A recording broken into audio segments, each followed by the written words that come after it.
ॐ नारायणं नमस्कृत्यं नरं चैव नरोत्तमं देवीं सरस्वतीं व्यासं ततो जयमुदीरयेत्।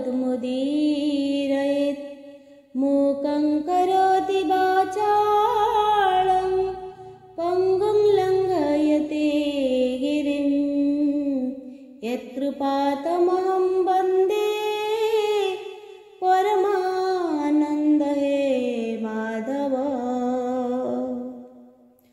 ॐ नमो भगवते वासुदेवाय। ॐ नमो भगवते वासुदेवाय। ॐ नमो भगवते वासुदेवाय। ॐ नमो भगवते वासुदेवाय। दाढ़ता भक्ति प्रथम भागरे प्रथम अध्याय आसंती आमर बलिराज चरित। नमई गौरी नंदन सकल विघ्न विनाशन श्री चंद्रशेखर कुमार अशेष विद्यार भंडार सदानंद सदा भोगी ओंकार ब्रह्मनुरागी अशेष महिमा तोहर ब्रह्मादि सुरे अगोचर भक्त आरतन साहु चित वांछित फल देहु। जे प्राणी आश्रय करे तोते मूर्ख से नहे कदाचिते मोहि पामर रामदास तो पाद पद्मे कलियास अशेष जन्म दुर्वासना खंडी होइबि सुमना मूर्ख पणरु हेबि पर हे गजानन कृपा कर। श्रीदेवी शारदा चरणे शरण मागे अनुक्षणे बुड़ी मरुछि मूर्ख जले ओ भक्ति धरी ज्ञान कूले तो कृपार भी उदेकर मो अज्ञान्धकार हर भो मात पद्म पादे तोर शरण निरंतरे मोर नमस्ते राम कृष्ण हरि ए महामंत्रटी सबुरी सकल प्राणी हृदयवास एणु शरण रामदास तुम्भ कृपारे आदि मूल मूल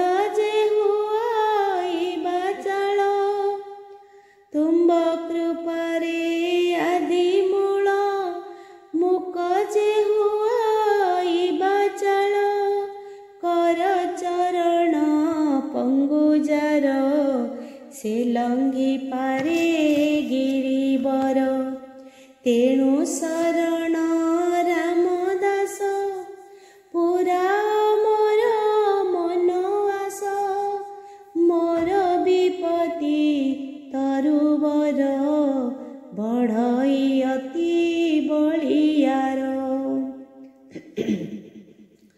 तब कृपार कोठार करी छेदी पका तुमे नरहरी तुम्भे तमोर पतित पावन मुहि अटई स्वभावे पापी जन शरण पंजरत बना भव भय वज्रसेना कृपा समुद्र महामेरु उधर दुख जलधिरो उधर न उधर मोते मात्र कहूची तो अग्रते।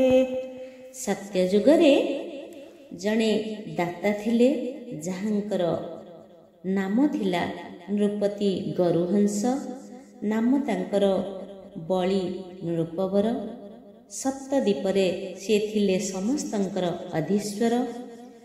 एमिति दाता थिले जहाँकि दान देई देई समस्ते जानी पारिले जणे दानी दाता अछंती से होछंती बळी राजा।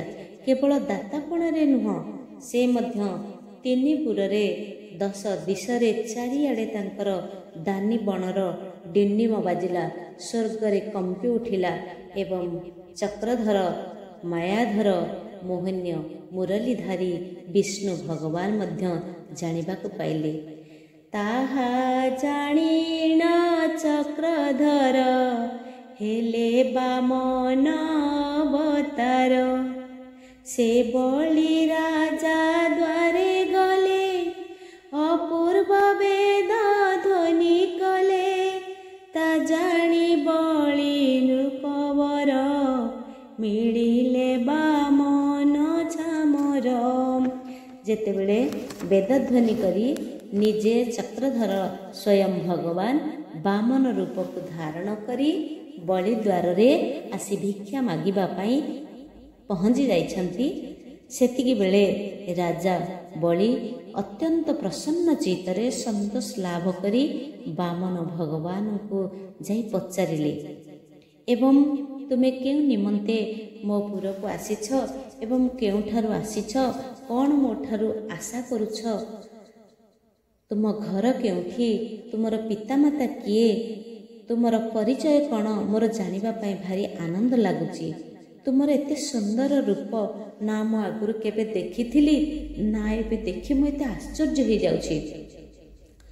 तुम्हार सुंदर रूप देखी पिछाड़ी नहे मोर आखि जेते कवि प्रमोर पुरे आइले दाननी मंतरे जने तुम्हार प्राय होई दिने मो देखिला तो नहीं।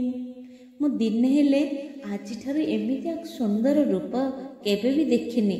एते देखिबा को एते छोटटी हेइछ एते सुंदर वेद ध्वनि देखिले आखि भी पूरा अटकी जाउछि। हेले तुमे कोठु आसीछ कौन पाई आसीछ मते कौन जाचना करूछ आ मु कौन तुमको दान देबी एहीपरि अनेक अनेक प्रश्नर गुच्छ बाढ़ी देइछंती सेही ब्राह्मण को निकटरे। सेही ब्राह्मण स्वयं भगवान निजे दातापणरे थिबा बलिराजा को कहउछंती सुन राजन दिजाबर उक्त नगर रे आंभ घर हरि भकत आंभ पिता नाम दामोदर ओता माता आंभर सत्यवादी नाही आंभर बाड़ी वृत्ति जेबा महत्व सत्यवादी जीव हिंसात्म बुद्धि दयालु पर लोक प्राय त्याग निर्मोह सर्वंश निर्लोभ निर्माया जाचित शुचि पवित्र दृढ़ व्रत कृष्ण सेवारे आगुसार नाम भजने तत्पर ଏମନ୍ତ ଲୋକ ଦ୍ୱାରେ ଯାଉଁ, ଭିକ୍ଷା କରିଣ ଆମ୍ଭେ ଖାଉଁ।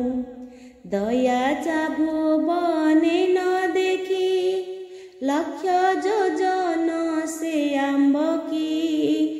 ଏବେ ତୋହର କୀର୍ତ୍ତି ଶୁଣି, ଅଇଲୁ ଶୁଣ ନୃପମଣି। ସେ ବାମନ ଦେବତା ନିଜେ କହୁଛନ୍ତି ବଳିରାଜାକୁ ଯେ ମୋର ପିତା ହେଉଛନ୍ତି ଜଣେ ହରିଭକ୍ତ, ନାମ ତାଙ୍କର ଦାମୋଦର ଉତା। ମୋର ମା ହେଉଛନ୍ତି ସତ୍ୟବାଦୀ। ମୁଁ ଭିକ୍ଷାବୃତ୍ତି କରି ବଞ୍ଚିଥାଏ। ମୋର ଅହିଂସା ବ୍ରତ ପାଳନ କରେ।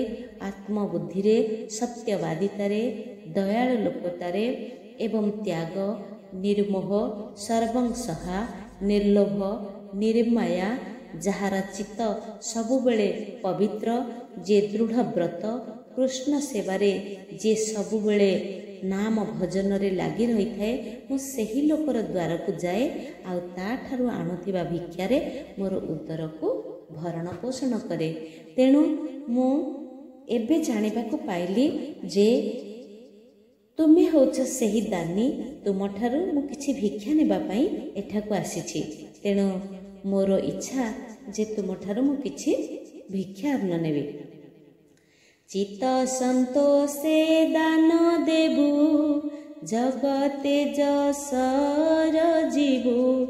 ପ୍ରଥମ ଭିକ୍ଷାଏ ଆମ୍ଭର, ଏଥୁ ନ ଯିବୁ ଆନ ଦ୍ୱାର। ତାହା ଶୁଣିଣ ବଳିରାଜା, କଲା ବିପ୍ରଙ୍କ ପାଦ ପୂଜା। ଯେତେବେଳେ ସେହିପରି ସମସ୍ତ ସଦ୍ଗୁଣର ଅଧିକାରୀ ତୁମେ ନିଜେ କୃଷ୍ଣଙ୍କର ଭକ୍ତ, ଆଉ ତୁମଠାରୁ, ତୁମ ଦ୍ୱାରରୁ, ତୁମ ହସ୍ତରୁ ମୁଁ ଭିକ୍ଷା ନେବି ବୋଲି କହିଲେ, ସେତିକି ବେଳେ ବଳିରାଜା ଅତ୍ୟନ୍ତ ପ୍ରସନ୍ନ ହୋଇଗଲେ ଏବଂ ବିପ୍ରଙ୍କର ପାଦ ମଧ୍ୟ ପୂଜା କଲେ।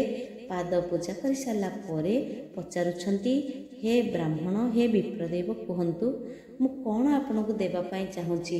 ଧନ ଦେବି, ରତ୍ନ ଦେବି, ବାଡ଼ି ବୃତ୍ତି ଦେବି, ଗଜ ତୁରଙ୍ଗ ଦେବି, ବା କୌଣସି ଖାଦ୍ୟ, ବସ୍ତ୍ର, ବାସଗୃହ, ଅଳଙ୍କାର, ଯାହା ଚାହିଁବେ, ଗୋରୁ, ମହିଷୀ, ମେଷ, ଯେତେ ସବୁ ରାଜପଦ ଯାହା ଅଛି, ହୃଦୟ ଖୋଲି ମାଗିନିଅ, ମୁଁ ଦେବା ପାଇଁ ସମ୍ପୂର୍ଣ୍ଣ ଭାବରେ ଆପଣଙ୍କୁ ସମର୍ପଣ କରୁଛି। ବାମନ ଦିବ୍ୟ ମୂର୍ତ୍ତି ନୃପତି ଆଗରେ କହୁଛନ୍ତି, ମୋର କିଛି ଦରକାର ନାହିଁ। ମୁଁ ଚାହୁଁଛି କ'ଣ ଜାଣିଛ ନା? କ'ଣ ଚାହୁଁଛନ୍ତି? ମୁଁ ଏତେ ଜିନିଷ ଦେବାକୁ ପ୍ରସ୍ତୁତ ଅଛି, ହେଲେ ଆପଣ ନେବେନି, ତାହେଲେ କି ଭିକ୍ଷା ମାଗିବେ? ସେହି ସମୟରେ ନିଜେ ବିପ୍ର ବେଶରେ ଛଦ୍ମବେଶୀ ବାମନ ଦେବତା କହୁଛନ୍ତି, ଆମ୍ଭରି ପାଦରେ ରାଜନ, ତ୍ରିପାଦ ଭୂମି ଦେବୁ ଦାନ। ଏହା ଶୁଣିଣ ନୃପନାଥ, ସିଞ୍ଚାଳି ଦେଲେ ବେନିହସ୍ତ। ସେତିକି ବେଳେ ବାମନ ଦେବତା ବଳିରାଜାଙ୍କୁ ମାଗୁଛନ୍ତି, ମୋତେ କେବଳ 3 ପାଦ ଭୂମି ଦିଅ। ସେତିକି ବେଳେ ରାଜା ଟିକେ ରୁଷ୍ଟ ହୋଇଗଲେ। କହିଲେ, କ'ଣ ମୁଁ ଏତେ ଜିନିଷ ଯାଚିଲି, ସେ କିଛି ନେବେନି? ଏଡ଼ିକି ଟିଆନ ଛୋଟ ଛୋଟ ପାଦ, ପୁଣି ଏଥିରେ 3 ପାଦ ଭୂମି ନେବେ? ଇଏ କି ବର ମାଗୁଛନ୍ତି କହିକି ହାତକୁ ଛିଞ୍ଚାଡ଼ି ଦେଲେ। ମାନେ ତାଙ୍କୁ ଏ ବରଟା ଅପସନ୍ଦ ହେଲା, ତାଙ୍କ ମନକୁ ଆସିଲାନି। ତେଣୁ ସେ କହିଲେ, ତୁମର ବୁଦ୍ଧି କ'ଣ ଏତିକି? କେବଳ ଏହି ଜିନିଷ ମାଗିବା ପାଇଁ ତୁମେ ଆସିଛ?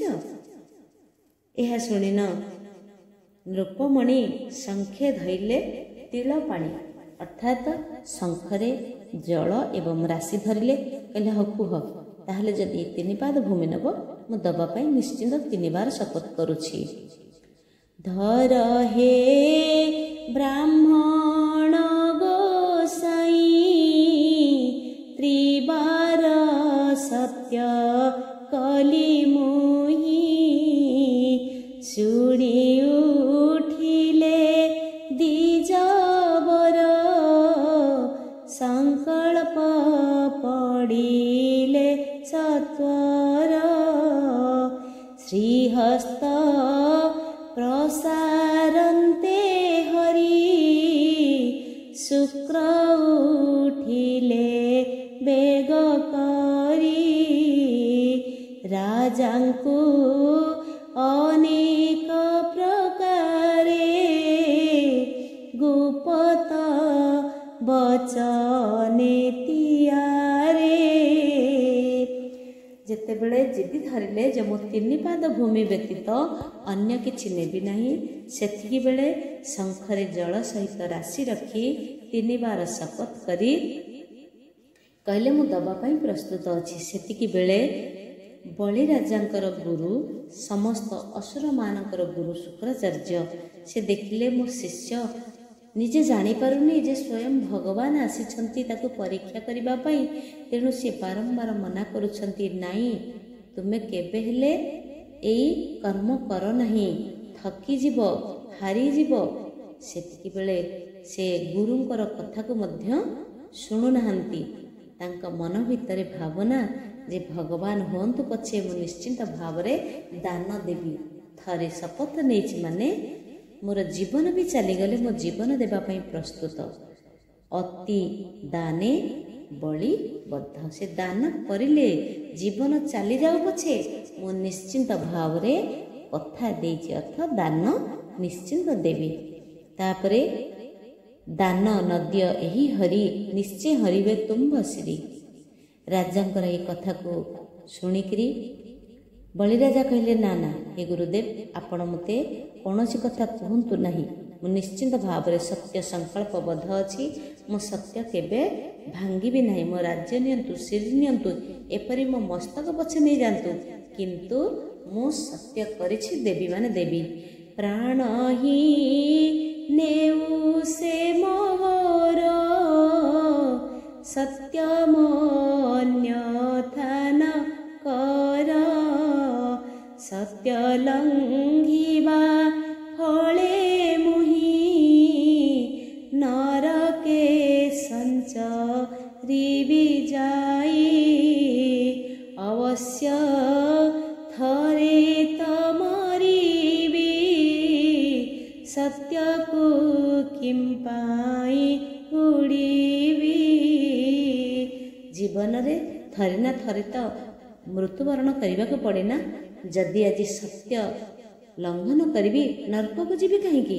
ତେଣୁ ମୁଁ ମରିବି, ଅର୍ଥାତ୍ ସତ୍ୟକୁ ରଖି ସତ୍ୟର ସହିତ ସତ୍ୟ ପଥରେ ହିଁ ମରିବି। ତେଣୁ ମୋତେ ଆପଣ ବାରମ୍ବାର ମନା କଲେ ମଧ୍ୟ ହେ ଗୁରୁଦେବ, ମୁଁ ଆପଣଙ୍କର ବଚନକୁ ଉଲ୍ଲଙ୍ଘନ କରୁଛି। ମୁଁ ସଂକଳ୍ପ ନେଇଛି ବ୍ରାହ୍ମଣ ଦେବତାଙ୍କୁ 3 ପାଦ ଭୂମି ମୁଁ ନିଶ୍ଚିନ୍ତ ଭାବରେ ଦେବି। ସେହି ସମୟରେ ତ୍ରିବିକ୍ରମ ମୂର୍ତ୍ତି ଭଗବାନ ଶ୍ରୀପତି ଭୂମିଦାନ ପାଇଁ ବର୍ତ୍ତମାନ ନିଜର ପାଦକୁ ବଢ଼ି ଦେଉଛନ୍ତି। ପାତାଳେ ପୃଥିବୀ ଚାପିଲେ, ଆରେକ ପାଦେ ସ୍ୱର୍ଗେ ଦେଲେ। ପୁଣି ବୋଇଲେ ଭାବଗ୍ରାହୀ, ଆର ପାଦକୁ ପୃଥ୍ୱୀ କାହିଁ। ଶୁଣି ବୋଇଲେ ନୃପବର, ଆଉ ଚରଣ କାହିଁ ତୋର।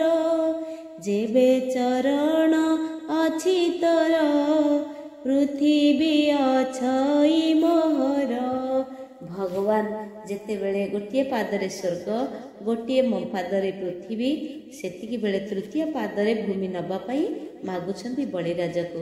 ବଳିରାଜା କହିଲେ, ପ୍ରଭୁ ହେ ବ୍ରାହ୍ମଣ ଦେବତା, ଯଦି ଆପଣ ନେବା ପାଇଁ ଭୂମି, ତାହେଲେ ଆଉ ଗୋଟିଏ ପାଦ ଆପଣଙ୍କର କାହିଁ?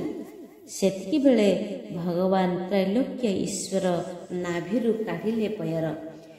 ତା ଶୁଣି ତ୍ରୈଲୋକ୍ୟ ଈଶ୍ୱର ନାଭିରୁ କାଢ଼ିଲେ ପୟର।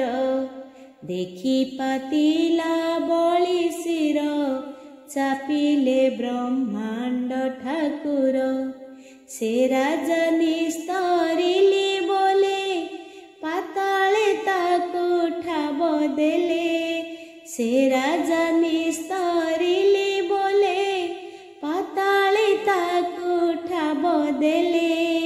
ହରିଚରଣାମୃତ ପାଇ ରହିଲା ଅଜରାମର ହୋଇ।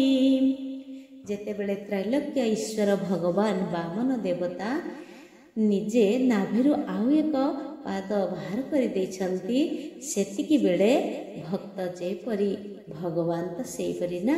ଯଦି ଭଗବାନ ଆଜି ତାଙ୍କ ପାଇଁ ତୃତୀୟ ପାଦ ବାହାର କରୁଛନ୍ତି, ଭକ୍ତ କ'ଣ ହାର ମାନିବ କି? ତାର ସ୍ୱୟଂ ପୃଥିବୀ ସ୍ୱରୂପ ତାର ସେ ଯେହେତୁ ଏଇ ପାତାଳପୁରର ନିଜେ ହେଉଛନ୍ତି ରାଜା, ତେଣୁ ନିଜର ମସ୍ତକକୁ ଅବନତ କରିଦେଲେ। କହିଲେ, ହେ ପ୍ରଭୁ, ତୁମେ ଯିଏ ବି ହେଇଥାଅ, ମୋ ଶରୀର ଉପରେ, ମୋର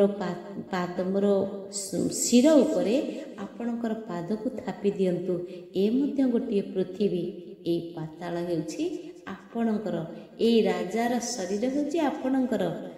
ହରିଚରଣାମୃତ ପାଇ ରହିଲା ଅଜରାମର ହୋଇ, ସବୁବେଳ ପାଇଁ ଭଗବାନ ମଧ୍ୟ ଭକ୍ତ ନିକଟରେ ଆଜି ହାର ମାନିଗଲେ। ଧନ୍ୟ ବଳିରାଜା, ଧନ୍ୟ ସେହି ବାମନ ଭଗବାନ। ଶୁଣ ସୁମନ ଏ ଚରିତ, ଦାନର ମହିମାଏ ମନ୍ତ, ଶ୍ରୀହରି ହେଲେ ଅନ୍ତର୍ଧାନ, ସୁଜନେ ଭଜ ଭଗବାନ, କହିହୀନ ରାମଦାସ, ମୂଳଟି ଅଟଇ ବିଶ୍ୱାସ, ବାମନ ଅଭୟ ଚରଣେ, ମୋଚିତ ରହୁ ଅନୁକ୍ଷଣେ, ବାମନ ଅଭୟ ଚରଣେ, ମୋଚିତ ରହୁ ଅନୁକ୍ଷଣେ। इति श्री दाढ्यता भक्ति रसामृते मन चैतन्य संवादे बलिराज मुख्यणे नाम प्रथम अध्यायः। छलयसि विक्रमणे बलिमद्भुत वामन, पदनाख निराजनित जन पावन, केशवधृत वामन रूप, जय जगदीश हरे, हरे हरे, जय जगदीश हरे।